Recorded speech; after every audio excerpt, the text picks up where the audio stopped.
Bienvenidos a otro episodio más de la sección de Sociedades Secretas, donde hablaremos sobre la historia detrás de las diferentes organizaciones del mundo de la conspiración. Acompáñenme en este episodio a descubrir la historia detrás de la Orden Hermética de la Aurora Dorada.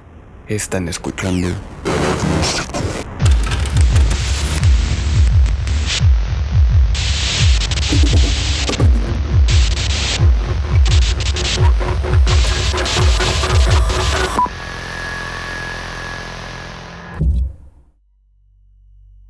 la sociedad secreta mágica más influyente de los tiempos modernos. La Orden Hermética de la Aurora Dorada fue fundada en 1887 por tres masones ingleses, William Wynne Westcott, Samuel Liddell Mathers y William Robert Woodman.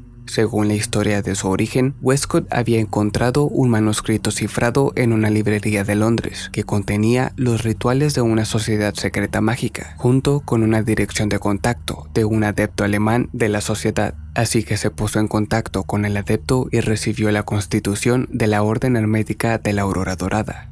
Aunque esto tiene algo de verdad, los orígenes reales de la Aurora Dorada son más complicados. El manuscrito cifrado realmente existió, pero las cartas de Fraulein Sprengel, el supuesto adepto, se conoce que fueron torpes falsificaciones escritas por alguien con poco conocimiento de la lengua alemana. La teoría más probable es que el manuscrito cifrado provino de Kenneth Mackenzie, quien murió en 1886 y cuyos papeles masónicos terminaron en manos de Westcott. En vida, Mackenzie había intentado poner en marcha una sociedad secreta oculta llamada Hermandad Hermética de Egipto, pero su dudosa reputación en la escena mágica británica impidió que atrajera miembros. Lo más probable es que el borrador de los rituales de Mackenzie para la Hermandad Hermética de Egipto proporcionó la plantilla para la Aurora Dorada. La Orden Hermética de la Aurora Dorada pronto se convirtió en la principal sociedad secreta oculta en Gran Bretaña, y este éxito se atribuyó a varios factores. A diferencia de las sociedades secretas masónicas de la época, la Aurora Dorada admitía tanto a mujeres como a hombres. Sus ceremonias eran espléndidas y dignas, y ofrecía un curso completo de instrucción en la teoría y práctica del ocultismo. Los miembros comenzaban con los rudimentos del simbolismo oculto y la magia ceremonial, y procedían paso a paso desde ahí, recibiendo entrenamiento en todos los aspectos de la magia, la adivinación y la alquimia. A finales de la década de 1890, la Orden Hermética de la Aurora Dorada contaba con templos en París y varias ciudades estadounidenses, pero para ese entonces los problemas del poder dentro de la orden se estaban convirtiendo en un gran contratiempo a punto de explotar. El primero de los tres fundadores, William Woodman, murió en 1891 y después William Westcott, el segundo fundador, quien era juez de la primera instancia del suroeste de Londres, se vio obligado a resignar en 1897 después de que su participación en la orden llamara la atención de sus superiores en el Ministerio del Interior de la ciudad, de modo que Sam Mathers, el tercer y último fundador, quedó en el poder.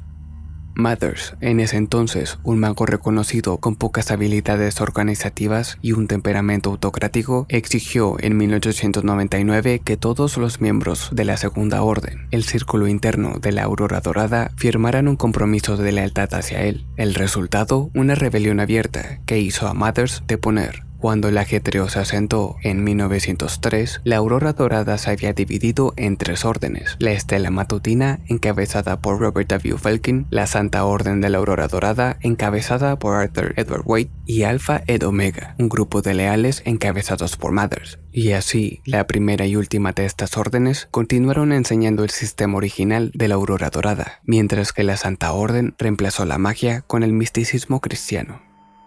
En 1914, Wade clausuró la Santa Orden y al año siguiente comenzó una nueva organización, la Fraternidad de la Rosa Cruz.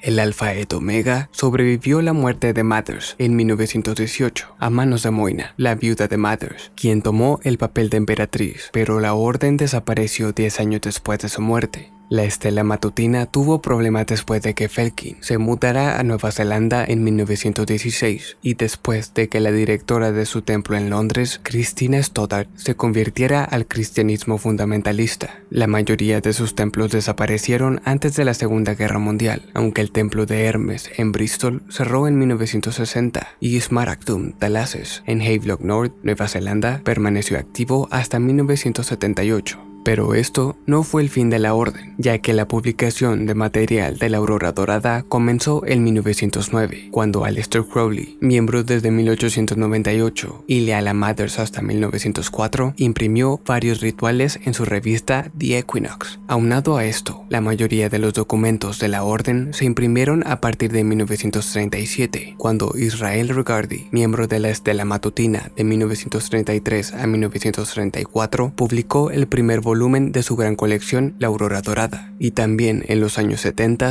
varios templos independientes de la Aurora Dorada surgieron en diferentes partes del mundo occidental, y gracias a esto, para finales del siglo XX, existían más de una docena de órdenes de la Aurora Dorada.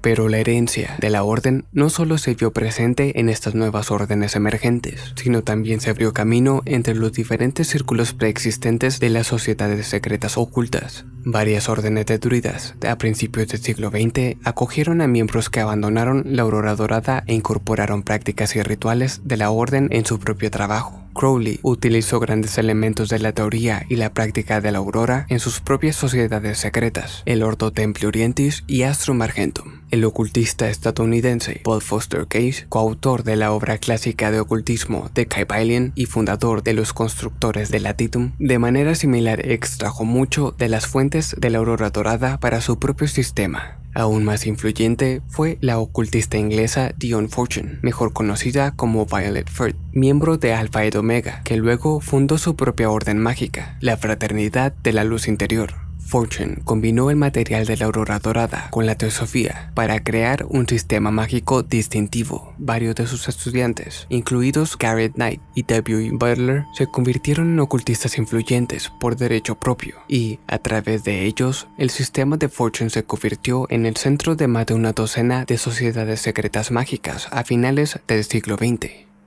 En el resurgimiento del ocultismo de finales del siglo XX, el sistema de la Aurora Dorada fue sin duda la tradición más influyente del ocultismo en el mundo occidental. La filosofía y las prácticas básicas de la magia de la Aurora Dorada siguen siendo fundamentales para más de la mitad de todas las sociedades secretas ocultas activas hoy en día en Europa, América y Australasia. ¿Ustedes habían escuchado sobre esta orden secreta y sus diferentes ramas? Gracias por escucharme, mi nombre es Sam y esto fue